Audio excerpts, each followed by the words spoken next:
तो दोस्तों आप सभी का स्वागत है अपने यूट्यूब चैनल नॉलेज 100 में। आज आप सभी को बताने वाले हैं कि ग्राम प्रधान चुनाव 2026 में बड़े बदलाव हो गए हैं। वो बड़े बदलाव क्या हुए हैं, नए बड़े नियम बदल सकते हैं। तो 3 नए नियम कौन से बदल सकते हैं इसकी आपको जानकारी देंगे।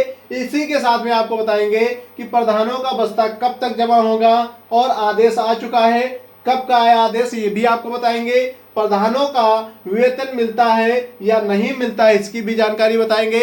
यदि कोई ग्रामवासी कोई भी ग्राम प्रधानी में लड़ना चाहता है या फिर जानकारी देना चाहता है या फिर जानकारी जानना चाहता है कि ग्राम प्रधानी का चुनाव कैसे लड़ा जाता है, एक अच्छा सा उम्मीदवार जीत के उपलक्ष्य से उम्मीदवार उतर के आए, तो उसके लिए ये वीडियो परफेक्ट होने वाला है। तो सभी दोस्त इसको सही तरीके से देखेंगे, याद रखेंगे। ग्राम प्रधानों को वेतन मिलता है या नहीं मिलता है इसकी आपको जानकारी देंगे। आगे ग्राम प्रधान का कार्यकाल क्या होता है, कार्य क्या होता है और नए नियम जो लागू होने वाले हैं वो नए नियम 3 क्या है इस पे ध्यान देंगे। सरकार के नए नियम, सरकार के नियम क्या है, कार्यकाल के लिए ये भी आपको बताएंगे कि वोट कब पड़ेंगे। दोस्त आपको ये भी बताएंगे कि आप वोट कब डालोगे, कितने चरणों में आपके उत्तर प्रदेश में चुनाव होने वाले हैं। आगे दोस्त देख लीजिए, जमानत राशि जब्त होती है, इस जमानत राशि का क्या मतलब है। आगे आप क्या आप भी चुनाव लड़ सकते हैं इस बात को डिफाइन करेंगे, क्योंकि आप भी एक उम्मीदवार हो सकते हैं, आप भी चुनाव लड़ सकते हैं, इसलिए आपको ही लेकर चलेंगे साथियों। तो चलिए दोस्त हमारे साथ में जुड़ चुके हैं तो पूरा वीडियो देखिएगा। आपको यहाँ पे कोई भी डाउट हो, दिक्कत हो, आप कमेंट बॉक्स में जरूर बताइएगा दोस्तों। तो चलिए आपको एक एक चीज बताते हैं। 3 बड़े नियम क्या है, प्रधानों का बस्ता क्यों जमा होता है। इससे पहले आपको सबसे पहले यहाँ पे बताएंगे कि कार्यकाल क्या होता है, इसके लिए सरकार के नियम क्या हैं, उसके आगे सारी बातें उसे से रिलेट हुए चलते हैं। पहली बात आती है कार्यकाल पे, हमने बताया है। तो कार्यकाल दोस्तों सभी को मालूम होगा कि ग्राम प्रधान का कार्यकाल 5 वर्ष का होता है साथियों। 5 वर्ष को लेकर के आपको पता चलेगा कि चुनाव यहाँ पे 2021 में हुआ था। पूर्व में जो इस समय प्रधान बने बैठे हैं उनका चुनाव 2021 में हुआ था। जब 2021 में हुआ था तो इसमें 5 वर्ष जोड़ोगे तो साथियों 2026 आ जाएगा। जिस समय 2026 आएगा उसी समय चुनाव होगा। दोस्त यहाँ पे आपको ये भी मालूम होना चाहिए कि महीना कौन सा था, तो आपको पता चला गया कि अप्रैल महीना था दोस्तों। कौन सा महीना था, अप्रैल महीना था। 2021 अप्रैल में चुनाव हुए थे जब आपने वोट डाले थे। क्या सब 2026 में भी चुनाव अप्रैल में होगा? जी हाँ साथियों, डेट आ चुकी है, अप्रैल में ही आपका चुनाव होने वाला है, वो भी 4 चरणों में साथियों। कितने चरणों में? 4 चरणों में आपका चुनाव होगा, इस बात का याद रखना है, अप्रैल 2026 में। अब यहीं से बात आती है बस्ते की। क्या बस्ता इससे पहले जमा होते हैं, क्या बाद में जमा होते हैं? दोस्त बस्ते की देख लीजिए, आपको मालूम होगा हमेशा 1-2 महीने पहले ही बस्ते जमा होते हैं, इस बात का याद रखना है। 1-2 महीने मतलब अप्रैल में चुनाव होता है तो कब जमा होंगे साथियों? मार्च में जमा होंगे क्या, फरवरी में जमा होंगे क्या? तो साथियों आपको बता दें ये 15 जनवरी के बाद में और उधर 15 फरवरी से पहले आपके बस्ते जमा होने हैं।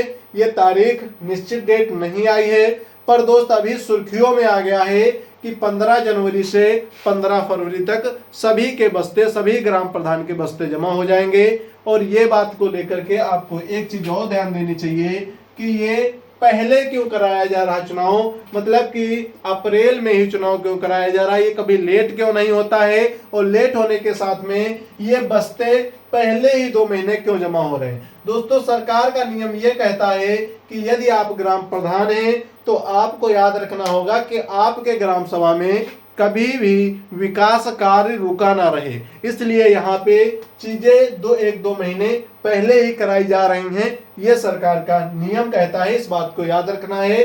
सरकार का नियम कहता है कि कभी भी कोई भी ग्राम सभा प्रधान से खाली ना रहे, इसलिए ग्राम प्रधान को सचेत करता है कि आपका चुनाव 1-2 महीने पहले होगा। तो यहाँ पे पहले बस्ता जमा हो जाएगा 1-2 महीने और उसी के बाद में अप्रैल में आपका चुनाव हो जाएगा, इस बात को याद रखना है। यदि किसी भी ग्रामवासी को या फिर ग्राम प्रधान को चुनाव लड़ना है तो याद रखिए आपको 10 कागज रेडी कराने होंगे। वो 10 कागज का हमने ब्यौरा सारी बातें आपको डिस्क्रिप्शन में एक लिंक डाल दिया है, वहां पे आप देख सकते हो कि कौन कौन से आपको कागज बनवाना है, कैसे आप चुनाव लड़ सकते हो। यहीं पे आती दोस्त प्रधानों का वेतन की बात, इसको लेकर के हम बाद में चर्चा करेंगे। इससे पहले जैसे इस लाइन को कार्यकाल को चर्चा किया था, इसी से पहले हम कार्य को चर्चा करेंगे और उसी से हम इसको देखेंगे कि वेतन की बात करेंगे। कार्य दोस्त, प्रधान का कार्य क्या होता है इस बात को बताएंगे। प्रधान का कार्य आपको मालूम होगा कि पहली तो बात गांव का और ग्राम सभा का आपका मुखिया होता है ग्राम प्रधान। ग्राम प्रधान जब मुखिया होता है साथियों तो उसका कार्य क्या होता है, आपके घर में नदी नालों का निर्माण, और इससे ज्यादा आपको क्या पता होगा कि तालाबों का निर्माण, आपको सरकारी योजनाओं को आप तक लाभ पहुंचाना, या फिर पेंशन आपकी बनवाना, पेंशन आपको प्राप्त करना। इसी तरह सरकारी अधिकारियों से जो जिले स्तर पे होते हैं और ब्लॉक स्तर पे होते हैं उनसे तालमेल बैठाना, जिससे कि आपको सरकारी योजनाओं को सही से लाभ मिल सके। इसी के साथ में आपको बता दें वो सभी जो सरकार के द्वारा सरकारी योजनाएं चलाई जा रही हैं वो सभी सरकारी योजनाओं को आप तक पहुंचाना। तो सरकार का काम होता है कि आपके लिए योजनाएं बनाना, ग्राम प्रधान का काम होता है उन सभी नियमों को, कानूनों को, उन सभी सरकार की योजनाओं को आप तक पहुंचाए और आपको लाभ दिलाए। उनका साथियों ये ग्राम प्रधान का काम होता है, वो करता है। और आपको आवास देने में, आपको राशन कार्ड वितरण में, ये सारी कार्य ग्राम प्रधान का होता है। ये सारे कार्य ग्राम प्रधान करता है। कि जो आपके पास झोपड़पट्टी है उसके लिए भी ग्राम प्रधान कार्य करता है कि आपको आवास मिल सके।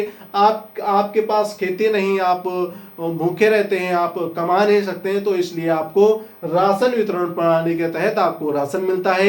ये भी ग्राम प्रधान का कार्य है साथियों यहाँ पे। इसी के साथ में दोस्तों आपको बता दें कि इसका कार्य और भी है कि ग्राम पंचायत में मुखिया के तौर पे ग्राम सभा में बैठक कराना कि कोई समस्या तो नहीं है। इसी के साथ में और इसका एक काम होता है कि ग्राम सभा में सभी का शिकायत का निस्तारण करना।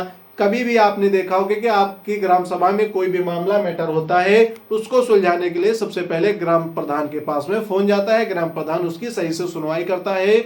जब उसके बस में नहीं होता है तो आप पुलिस को कभी कभी बुला लेते हो, इस बात की आपने चर्चा सुनी होगी। तो यही वो कार्य होता है ग्राम प्रधान का। लगभग इस कार्य को लेकर के बात आती है कि आपकी शिकायत भी सुनता है, तो 24 घंटे लगातार ग्राम प्रधान आपकी सेवा में लगा रहता है। इस बात को देखा गया है साथियों। जब यहाँ पे इस बात को देखा गया है कि 24 घंटे लगातार कार्य करता है, अब आते हैं इस बात पे कि प्रधानों का वेतन मिलता है या नहीं। तो जी हाँ दोस्तों, आपको बता दें कि प्रधानों को वेतन नहीं मिलता है। फिर दोस्त प्रधान कार्य क्यों करते हैं, ये सारी समस्याओं को सुलझाते क्यों हैं और 24 घंटे लगातार मेहनत क्यों करते हैं, तो दोस्तों जरा देख लीजिए। प्रधानों को नहीं मिलता है वेतन, मिलता क्या है, मानदेय मिलता है प्रधानों को।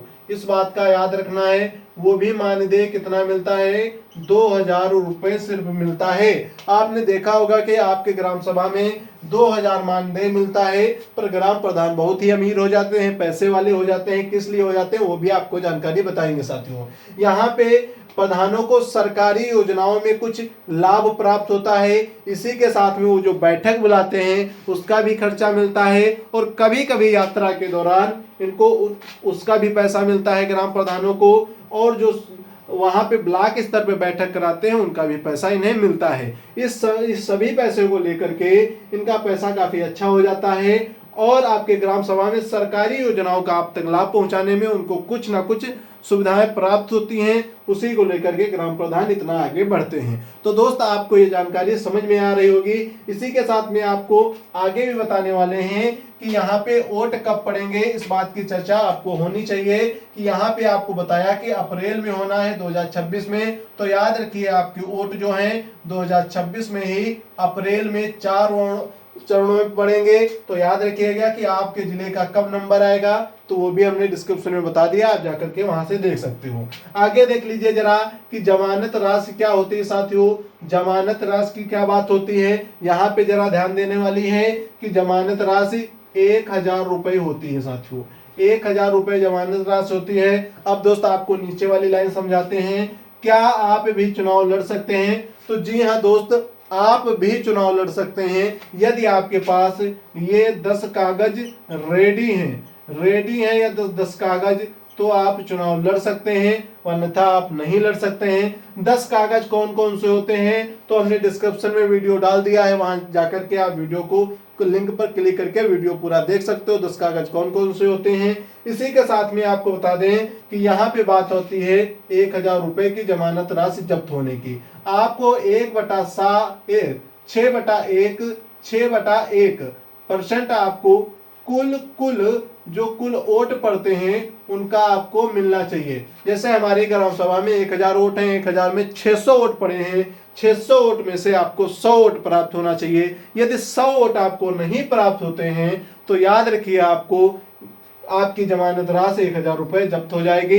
ये कब देना पड़ती है तो आपको पता होना चाहिए कि जब चुनाव होता है, नामांकन आप कराते हो, तो आप नामांकन रसीद लेते हो जो कि आपके नामांकन प्रक्रिया में काम आती है, वही यहाँ पे 1000 रुपए नामांकन के समय में जमा की जाती है। इसलिए आपको बताते हैं क्या आप भी चुनाव लड़ सकते हैं। तो याद रखिए आपके पास 10 कागज हैं। दूसरी बात, 1000 रुपए आपको जो जमानत राशि जमा करनी रहती है वो आपके पास है, तो दोस्त आप चुनाव लड़ सकते हो। इस बात का याद रखिएगा साथियों। तो आपको ये जानकारी अच्छी लगी होगी तो लाइक एंड सब्सक्राइब जरूर कर दीजिएगा दोस्तों के पास शेयर कर दीजिएगा। अन्य जानकारी के लिए कमेंट बॉक्स में बताइएगा कि आपको कौन सी अन्य जानकारी चाहिए या फिर हमें कोई सुधार करना चाहिए, उसके भी लिए आप कमेंट बॉक्स में, आपको फ्री है, आप कर सकते हैं साथियों। एक सब्सक्राइब लाइक जरूर कर दीजिएगा। आज की क्लास यहीं पे छोड़ते हैं और नए नियमों एक बार और थोड़ा दोस्त मेरी तरफ ध्यान रखना। आपको जो नए नियम बताने वाला था वो जरा ध्यान रखना। नए नियम क्या है साथियों, यहाँ पे आपके नए नियम आते हैं शिक्षा की 8वीं 10वीं तक, 8वीं या 10वीं आप पास कर चुके हो तभी ग्राम प्रधानी का चुनाव लड़ सकते हो। और आपको बता दें इसमें आपको नए नियम में कि आपके 2 ही बच्चे होने चाहिए तभी आप ग्राम प्रधानी में लड़ सकते हैं। इसी के साथ में 2 बच्चे और शिक्षा का हो गया। एक नियम और क्या है तो याद रखिए आपको डिजिटल पंचायत ये यहाँ पे आने वाली है, डिजिटल पंचायत व्यवस्था, तो इसको भी याद रखना, इसको भी आपको आना चाहिए। सरकारी नोटिस कोई नहीं है तो इस पे आप ज्यादा ध्यान नहीं देंगे, पर ध्यान रखना है कि आपके पास यदि 8वीं 10वीं का मार्कशीट है तो इसे बनवा जरूर लीजिए, नहीं है तो बनवा लीजिए साथियों। तो आज की क्लास यहीं पे रोकते हैं। जय हिंद, जय भारत। बढ़ते रहिए, आगे बढ़ते रहिए दोस्तों, और लाइक एंड सब्सक्राइब करना बिल्कुल ना भूलें साथियों।